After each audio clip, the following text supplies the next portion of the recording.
It had been easy to find because, as night fell, the sky was lit with flames that served as a beacon. Fugitives passing him on the road told him that Vion was burning, and so Brother Michael merely walked towards the bright fire so that he could find Le Bâtard and thus deliver his message. He crossed the valley nervously, seeing fire twist above the town walls to fill the night with a churning smoke that was touched livid red where it reflected the flames. The young monk thought this was what Satan's sky must look like. Fugitives were still escaping the town, and they told Brother Michael to turn around and flee because the devils of hell were loose in Vion, and he was tempted, oh so tempted, but another part of his young soul was curious. He had never seen a battle.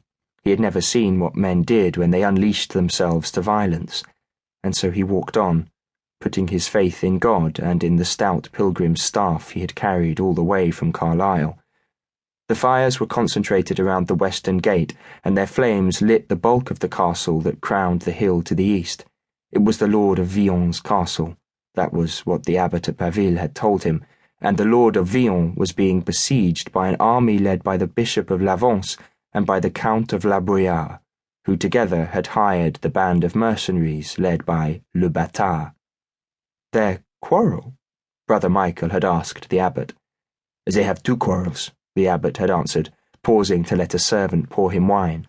The Lord of Vion confiscated a wagon of hides belonging to the bishop, or so the bishop says.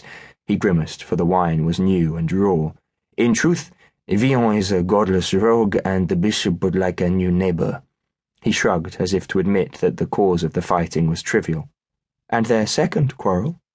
The abbot had paused.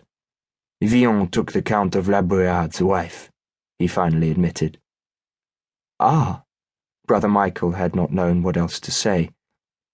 Men are quarrelsome, the abbot had said, but women always make them worse. Look at Troy, all those men killed for one pretty face. He looked sternly at the young English monk. Women brought sin into this world, brother, and they have never ceased to bring it. Be grateful that you are a monk and sworn to celibacy. Thanks be to God, Brother Michael had said, though without much conviction. Now the town of Vion was filled with burning houses and dead people, all because of a woman, her lover, and a cartload of hides.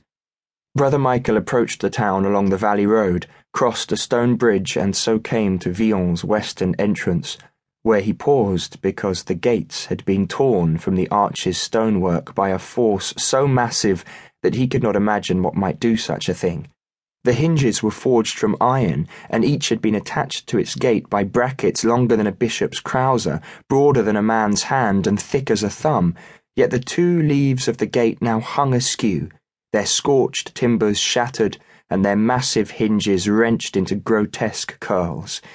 It was as though the devil himself had plunged his monstrous fist through the arch to rip a path into the city. Brother Michael made the sign of the cross. He edged past the fire-blackened gate and stopped again because, just beyond the arch, a house was burning, and in the door opposite was the body of a young woman, face down, quite naked, her pale skin laced with rivulets of blood that appeared black in the firelight.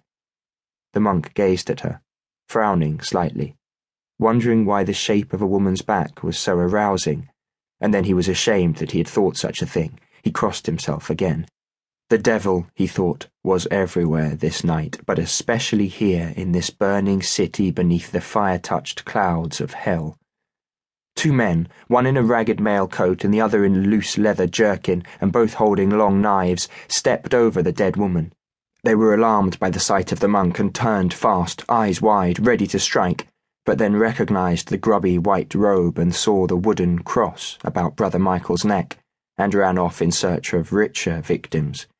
A third soldier vomited into the gutter. A rafter collapsed in the burning house, venting a blast of hot air and whirling sparks. Brother Michael climbed the street, keeping his distance from the corpses, then saw a man sitting by a rain barrel where he was trying to staunch the bleeding from a wound in his belly. The young monk had been an assistant in the monastery's infirmary, and so he approached the wounded soldier. "I can bind that up," he said, kneeling. But the wounded man snarled at him and lashed out with a knife, which Brother Michael only avoided by toppling sideways. He scrambled to his feet and backed away. "Take off your robe," the wounded man said, trying to follow the monk, but Brother Michael ran uphill. The man collapsed again, spitting curses. "Come back!" he shouted. "Come back!" Over his leather jerkin he wore a jupon that showed a golden merlin against a red field, and Brother Michael, dazedly trying to